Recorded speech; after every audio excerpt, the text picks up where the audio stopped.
Hello, hello, hello. Welcome once again to Guitar Chat. Here we are again. This is Guitar Chat number 59. We've been doing this 59 times.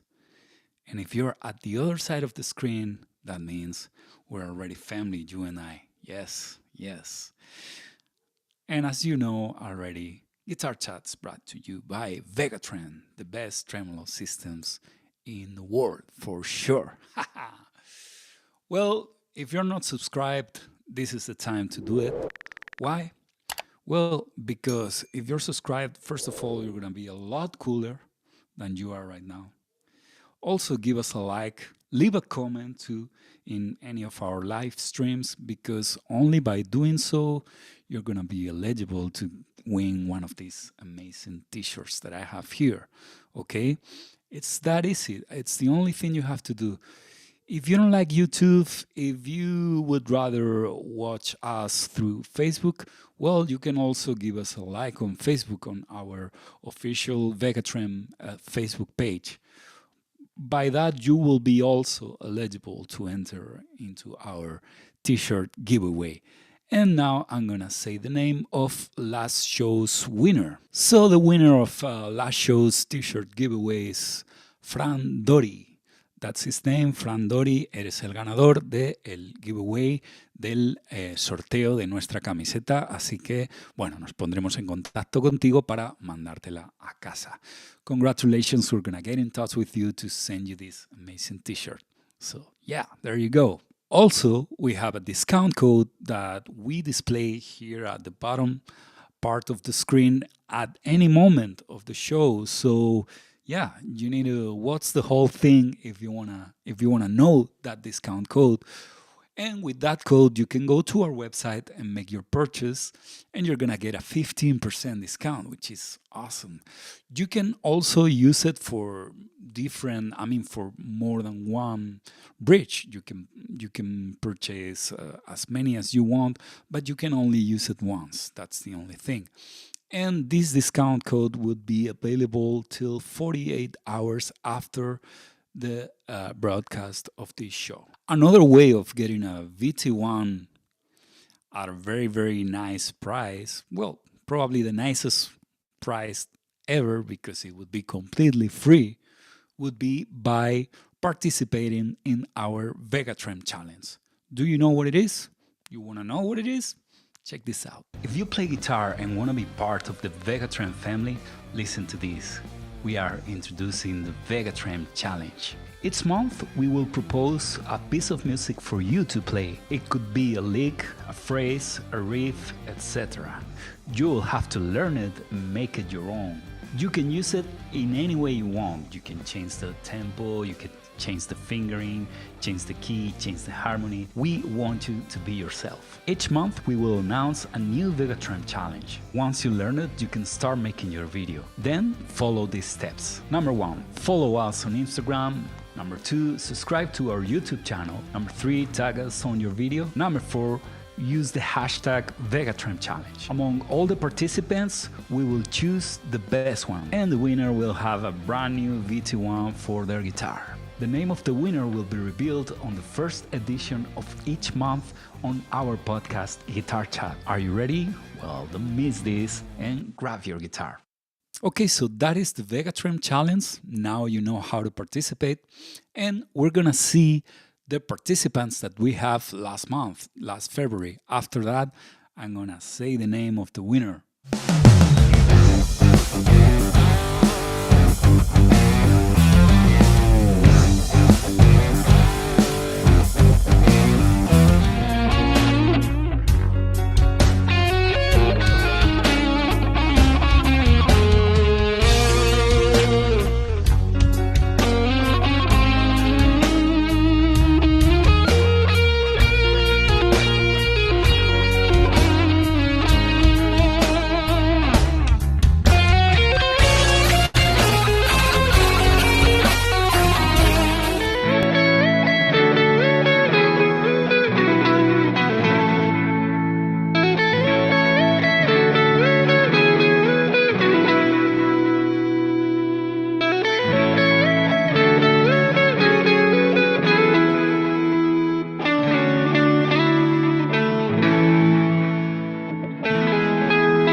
everybody ready? I'm gonna say the name of the winner of February's Vegatrem Challenge.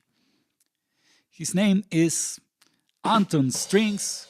Congratulations, felicidades Anton, has sido el ganador, así que nos pondremos en contacto contigo para mandarte ese puente a tu casa. We're gonna get in touch with you to send you that bridge to your place. Yeah.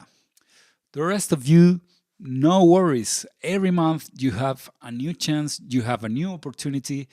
And this month of March, we have, the greatest Vegatrem challenge ever with the amazing Greg Howe playing a phrase for us.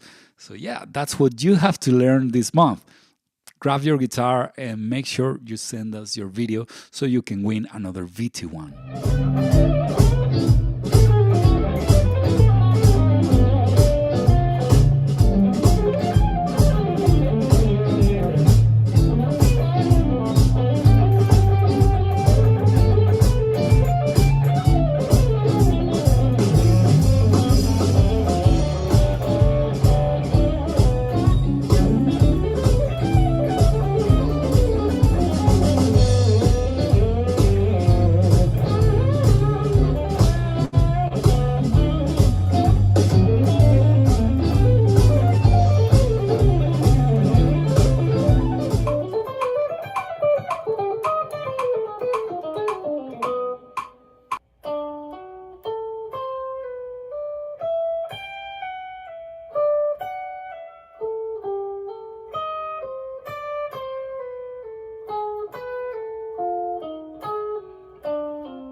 Well, and after this, it's time to talk about today's guest. We're going to go all the way to Eastern Europe, to Greece. Over there, we have the great Kiriakos GP. Let's watch this interview.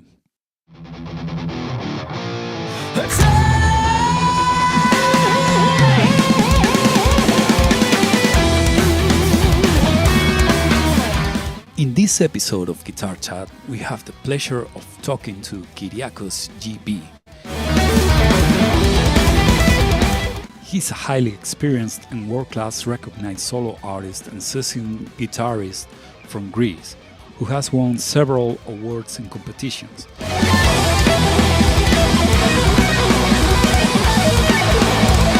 Kiriakos shares with us his journey as a guitar player, his latest release, Recoil Attack, and his experiences performing with legendary musicians.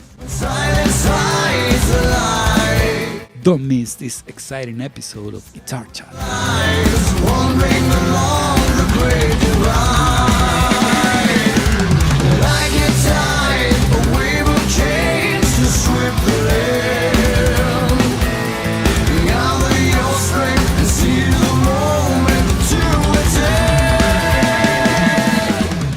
Well, hello, here we are. Hello and welcome to our show. Today we have a very special guest with us, Kiriakos Bouloubasis, also known as Kiriakos GP. Hey, it's a pleasure to have you here, man. I hope I said your last name correctly. I don't know. You did pretty well. You did pretty well. Hello, Jose. Yes, my last name is Bouloubasis, actually. Yes, but you did really well. Okay. So I use the GP mostly as an artist name. Okay, so where does that name come from, GP? Is that like it stands for something in particular? What is that?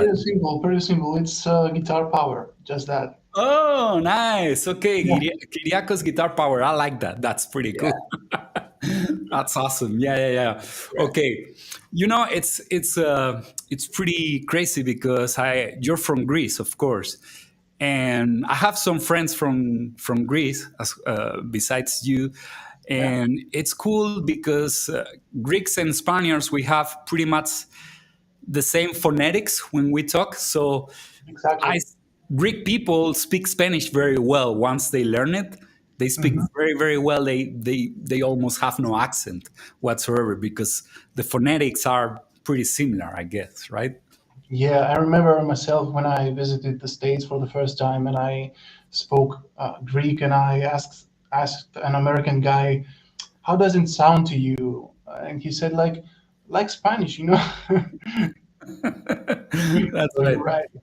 It's pretty cool. Yeah, man. That's it's very very interesting. I mean, I always feel like Greeks and Spaniards were related somehow, because we're Yeah, both Mediterranean. right. You're Mm. right. It's pretty cool. Well, anyway, let's start with your early beginnings. You started playing, if I'm not mistaken, the guitar at the age of 8 years old. How did you get into playing guitar, and what made you choose the instrument as the as music Yeah. through the guitar? You see, when I was 8 years old, I used to live in a small town in Greece, and there was a new music school, and I had to choose one instrument. My father was like, "You have to start playing the piano, I think, because you have long fingers." But the guitar has always been something iconic to me, like an Okay. instrument, and especially the electric guitar. So I started at the age of 8, like you said, with the classical guitar. Classical guitar. So you were already studying like seriously at the age of 8. I mean, you were already right away super disciplined. Yeah, I really enjoyed it. I was it was something like a new world for me. It was magic, and I was there for almost 10 years, I think, maybe 12, with a classical guitar. And then when I was a teenager, I switched to the electric guitar. No, at the same time, I started playing the electric guitar, and gradually through the years, I switched to electric. Oh, okay, okay. So you don't play classical anymore at all? Not that much. Not that No. much. I mean, but I'm pretty sure if you were to grab a classical guitar right now, you could pull off some stuff, no? Yeah, because sometimes I need classical guitar in my records, or when I make session recordings for other artists who ask for classical guitar chops. And of course, I teach classical guitar to students, so I have to keep my fingers in shape. So sometimes I grab my classical guitar, but I Uh-huh. wouldn't play a show for, I mean, a full show classical Ye- guitar. I understand. So, were you able to learn how to read music as well at the same time you were studying classical? You said read music? Yeah, to read to To read, read yeah, music. yeah. Yeah, yeah, yeah. Yeah, of course. I know how to read the music sheet and all this from the conservatory that I was a student. I took lessons in music theory.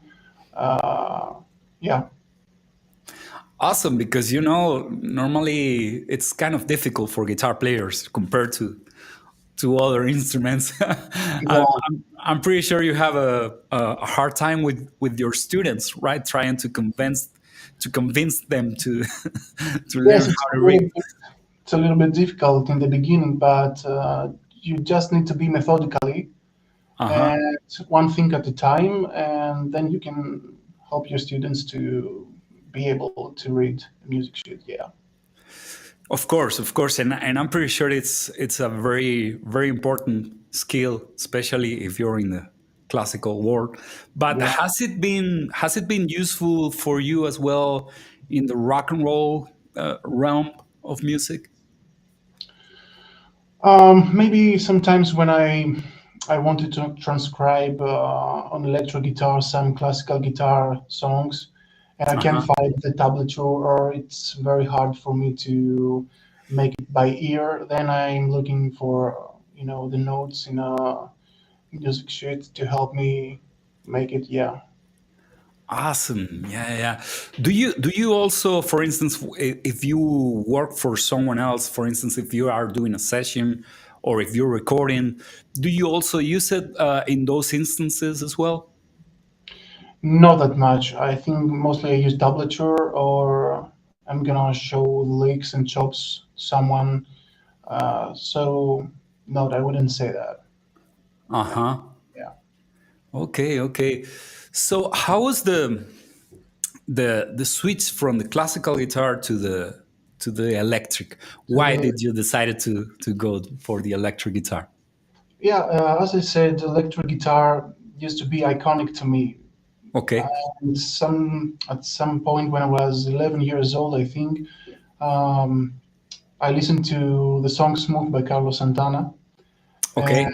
yeah, it was for me amazing. And I knew that I want an electric guitar, so I took the decision to get one. And later on, when I was a teenager, I found some songs in my dad's records, like Black Sabbath, Iron Maiden, Metallica. And then, as I said, year by year, and gradually I switched to the electric guitar. Ah, okay, okay.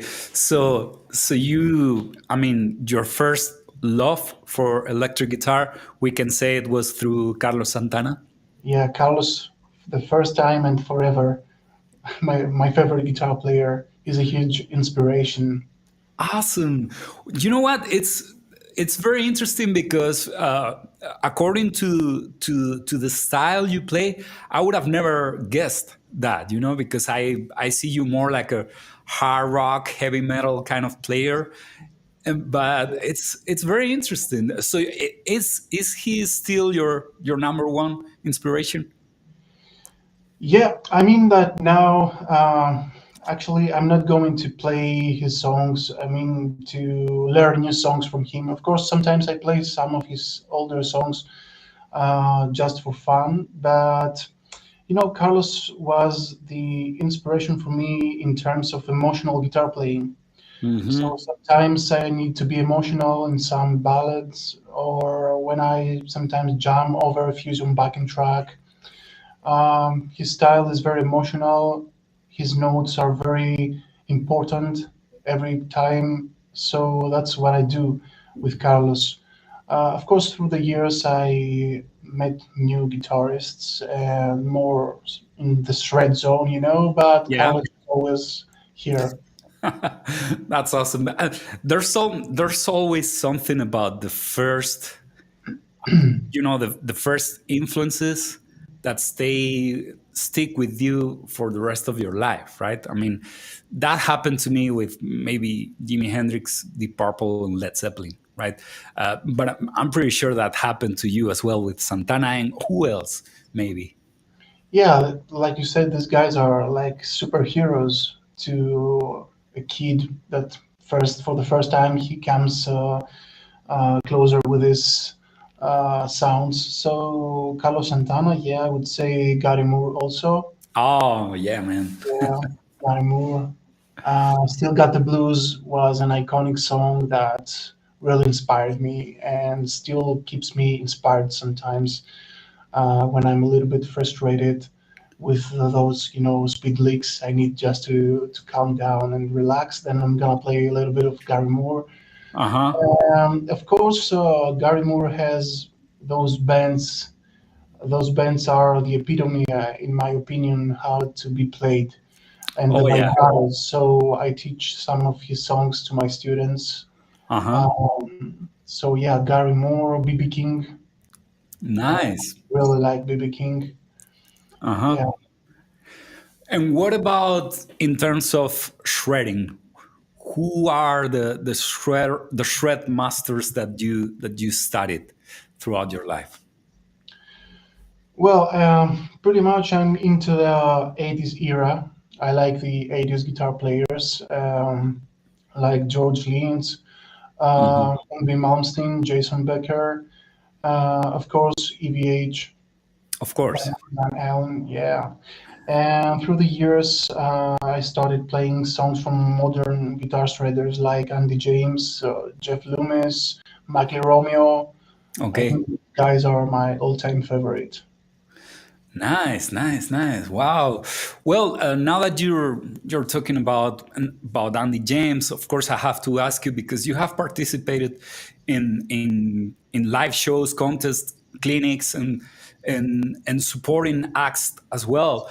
Which one of those experiences has been the most memorable for you? The most memorable, I would say, was the Toman Summer Festival. I think that Okay. was back in 2015 when I played for the first time in a very big crowd. as an opening act for the Polaroid Smith band. And Oh, yes, it was amazing. nice, nice, nice. So was that the experience in which you played in front of the most people, maybe?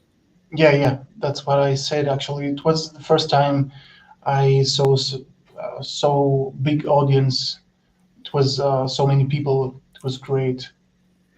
And was it very different from, like, I don't know, playing in a small club in a bar, something like that, or was it pretty much the same thing?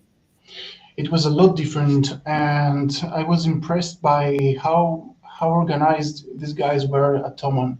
I mean, I had the sound guy on stage. There was another sound guy under the stage, and it was amazing. I mean, in the backstage, when I walked the backstage, I saw everything that I asked with my name on it, my guitars, my equipment.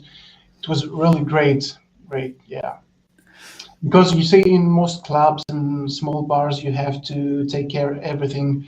You have to carry your equipment. You have Yeah. to, yeah, you know how it is. Yes, and of course, in a situation like that, you feel like a real rock star, right? Yeah, like that. Yeah, you know, there were some times that I had to be the sound guy myself. I mean, I Oh had yeah, the mixer. I had to, yeah, in most cases, I think. So it was something that, for the first time, happened, and it was great. that's awesome, man. That's great. How was the experience in terms of being nervous or something like that? Did you feel like you were like too stiff to play? Because that has happened to me in certain occasions. When I've been super nervous for some reason. Uh, do you feel that like a handicap in your playing, or not really? Yes, yeah, yeah, that's something that I have faced many times.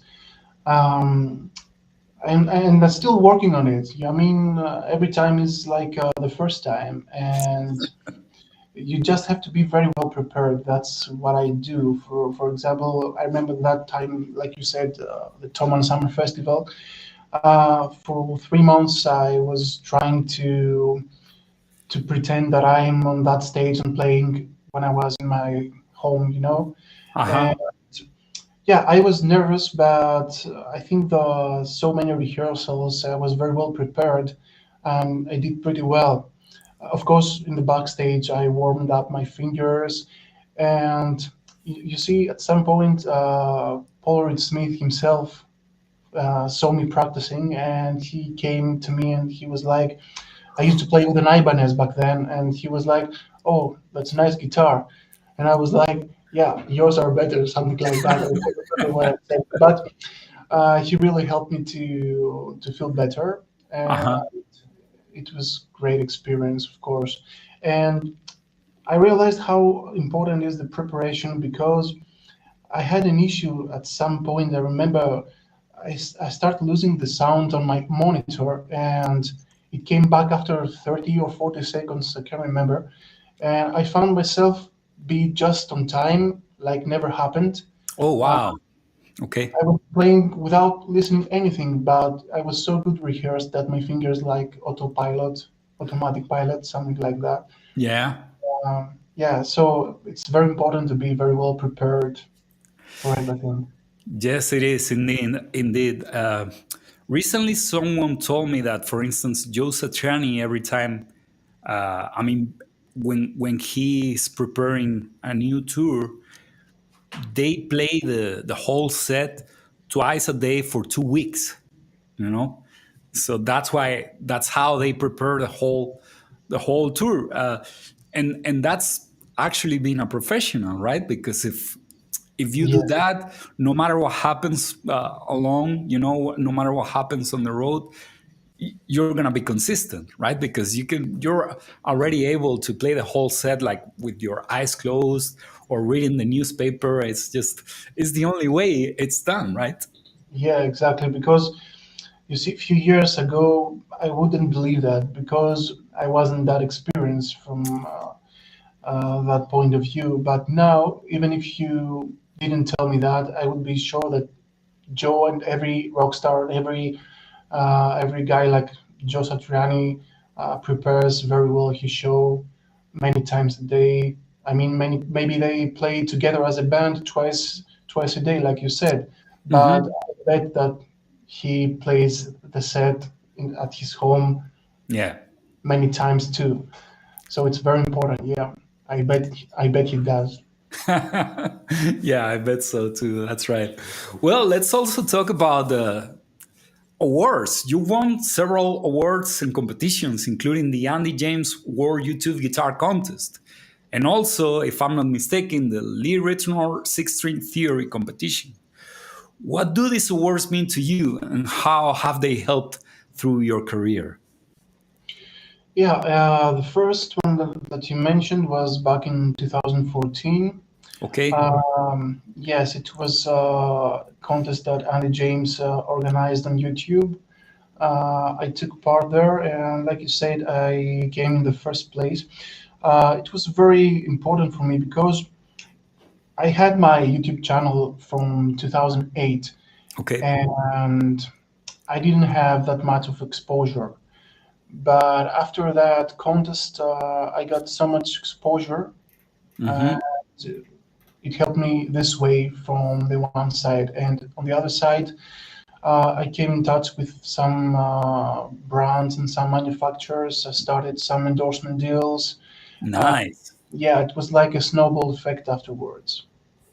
Wow, that's very nice. So you think, because this is something that I always ask almost to every guest, do you think social media takes a big part of a guy like you, for your career? Do you think that helps you a big deal? I mean, of course, besides playing live and maybe being on the Greek music scene, Mhm. but besides that, do you think social media is very important in the developing of your career? Yeah, I believe social media is very important because you can see some people that they have a whole career based on their social media. You can see some guys that have like a virtual stage at their houses and they play from there. They make live streams and they had a lot of followers and it works so good for them. So I believe that social media can help everybody, but you need to know exactly what you're expecting and to be a little bit something like clever how to work with them. Yeah. You have to set your goal and see how social media are going to work as a tool for you to help you to get there. That's right. That's right. Yeah, because I mean, nowadays, guitar players, we talk about guitars, but we also talk about the camera that we're using, right? Yeah, And the DAW that we're using to record and everything, of course. But I mean, it's become like a big part of life if you're, especially if you're online, of course. yeah, Well, yes. let's also talk about. I recently saw that you've become an Ibanez artist. Congratulations on becoming an official artist for Ibanez guitars. How did this partnership come about, and what does it mean to you? You see, Ibanez is a legendary brand, and I've always been a huge fan of Ibanez guitars. I used to own several Ibanez guitars from Steve Vai signatures and some other guitars. So this collaboration came at some point, I think 6 months ago, Okay. uh, and I was introduced by the Greek distributor Trimis Music Store to the Ibanez, and yeah, I got the email that I was approved for the endorsement deal to be an official Ibanez artist after a few weeks, and yeah, I was pretty excited. Of course, because probably you've seen, I mean, all your shred heroes, they all use Ibanez or almost all of them, right? And Yeah, it's as you can see, my guitar is the RG550 right now, which is an iconic 80s guitar model. uh-huh, And I always wanted that kind of guitar, that model. And now it's the time for me to get back to my roots. And I chose the RG550 with some custom features like the colorful knobs. Uh, uh-huh. yeah, it's an amazing guitar. It plays like butter. It's awesome. Nice, thanks. Well, I mean, of course, using an Ibanez guitar, you're used to using a bridge like the Floyd Rose, but you're also a Vegatrem artist. Yeah, So right. I want you to tell me what do you think about the VT1? What do you think about, because it's like maybe a more, it has a more traditional approach, but how could you compare it, the two things, the Floyd Rose and the VT1? Yeah, I play the Fender Stratocaster also, so I have the Vegatrem bridge on it. Um, First of all, I was impressed with I was impressed that I had a Floyd Rose feel with Vegatrem for the first Uh-huh. time on my Stratocaster, which was amazing. And as I said, I was familiar with Vegatrem, but I didn't have the chance to try one.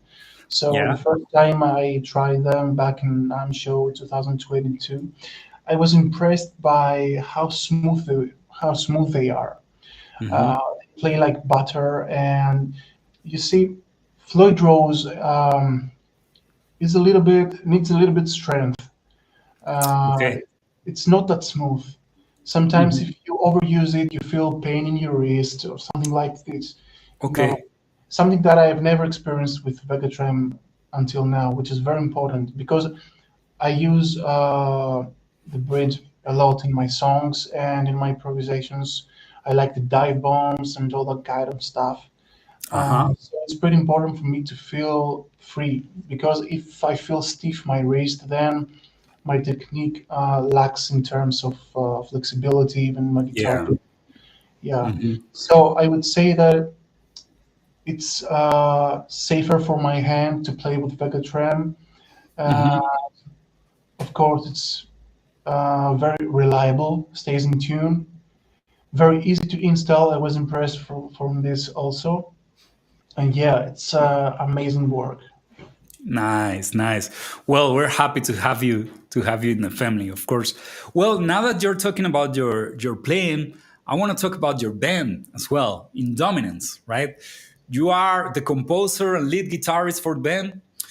Tell us a little bit more about your latest release, Recoil Attack. Is that the latest Yeah, one, right? Tell us a little yeah. bit about that song. Well, actually, we are a new band. We formed 2 years ago, and now we have already two singles out. It's the Dream Chaser, which was the debut Uh huh. song and music video. We released that back in May 2022, yeah. And last December, we released Recall Attack, which is our new single. Okay. It's a bit more progressive than the first one. And of course, we like to shoot videos for our songs, and it's pretty unique. Yeah. We are working with a very special director. He's an amazing guy. He's the director of Gas G and Firewind also, Panos Kouduras. Uh, Nice. yeah, he did an amazing work, both videos.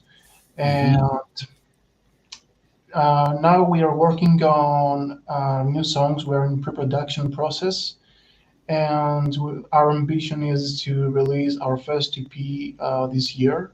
We'll Okay. see how it goes. Yeah. Nice. I was watching the video and I was wondering, how does he play with the gloves on? It's kind of complicated, right? I encourage everyone, because we're gonna leave in the description of this video. We're gonna leave the links, and encourage everyone to watch that video, Recoil Attack, because it's an amazing track. It's pretty nice, and it has, in my opinion, it has a kind of course, heavy metal and progressive vibe, and there's one of the riffs. Maybe I'm. This is my interpretation, but it sounded to me a little bit like Rush. You know, like the Canadian band. One of the riffs. Probably I don't know if you're gonna agree with me, but it sounded to me a little bit like that. And I also want to say, amazing singer, by the way. You guys have a very, very powerful and gifted singer. Mhm. You guys sound amazing. Congratulations. And of course, the solo, all those arpeggios is very, very cool. Great job, man. Great Thank job. you. Thank you. You see that, like that you said about the Rush influence. It's a little Uh-huh. bit fun because our drummer is crazy with Rush. He's Oh, like, wow. yeah. Okay. Personally, to be honest, I wouldn't say that I'm pretty much inspired by Rush, but I'm from Dream Theater. Okay. Our music is mostly like multi-collective. Of course, it's progressive, but we have different inspirations, and we try to combine them. We take the best elements, in our humble opinion, from every heavy metal era and hard rock era, Uh-huh. and we try to combine this in one song. That's what we did with Recoil Attack.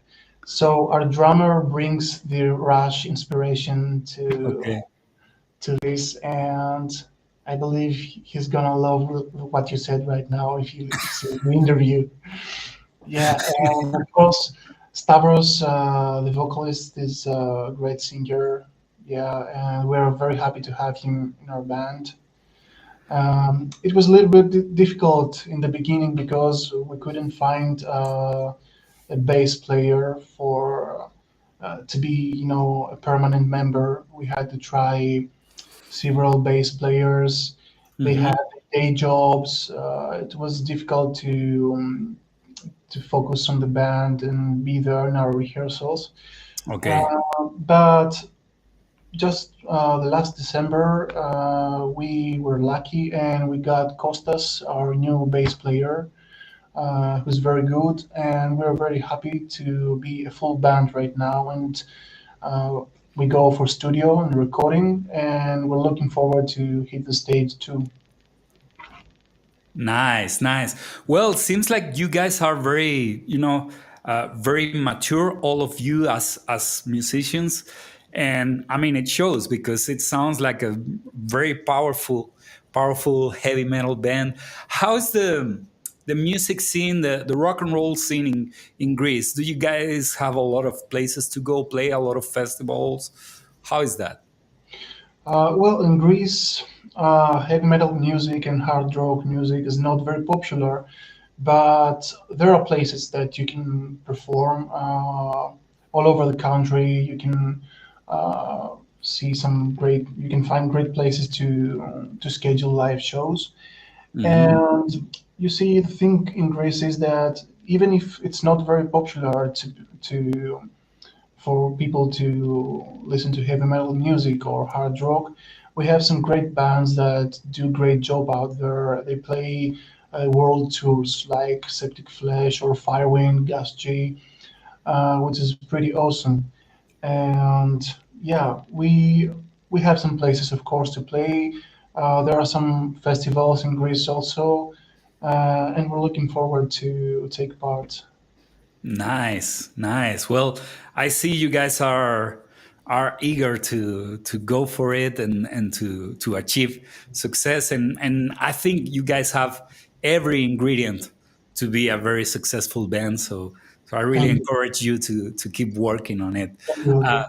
yeah, I'm gonna ask you one last question. Mhm. Give me three advices for new guitar players, for young guitar players. Three advices from you.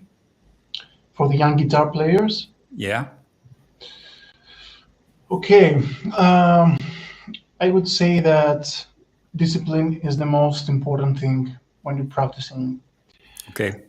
The second thing is to have a big picture for you so that you can set up your goals and reach your goals and make it happen, because you can you can achieve everything, but you have to know the way, and you can find it for yourself if you know exactly what you want. Yeah. Yeah, and the third, I would say to try to keep always yourself inspired by other guitar players. Listen to a lot of music, try to get inspiration, show respect to any artist, no matter what his music is. Doesn't Okay. matter if he plays metal and you are a jazz player, or you're a jazz player, he's a jazz player and you're a heavy metal guitar Uh-huh. player. It doesn't matter. You have to respect music in general and stay focused and get inspiration. That's great. Well, that was a little more than three advices, but it's it's pretty cool. It's awesome. Well, thank you very much, Kiriakos, for being here. Thank you for being part of the Vegatrem family. And we're gonna see each other pretty soon, right? At NAN show. Well, thank you so much for the invitation to join this interview. It was great to see you here. I hope to see you at NAM Show 2023, and looking Uh-huh. forward to it. Yes, we're gonna have Kiriakos playing at the booth. Where if you guys are around the area, it's gonna be at the booth 50 13, if 30, I'm not mistaken. 31, you said? That's right, 31. Yes, that's right.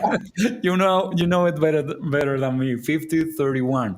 Okay, so well, that's all for today. This has been Guitar Chat. I hope you enjoyed our conversation with the incredibly talented Kiriakos GP. So make sure you check out his latest release, Recoil Attack, with his band Indominance, and follow him on social media to keep up with his future projects, of course. So thanks everyone for being here. We're gonna leave it here till the next guitar chat. So till then, be happy, be safe, and play a lot your guitar. Bye bye.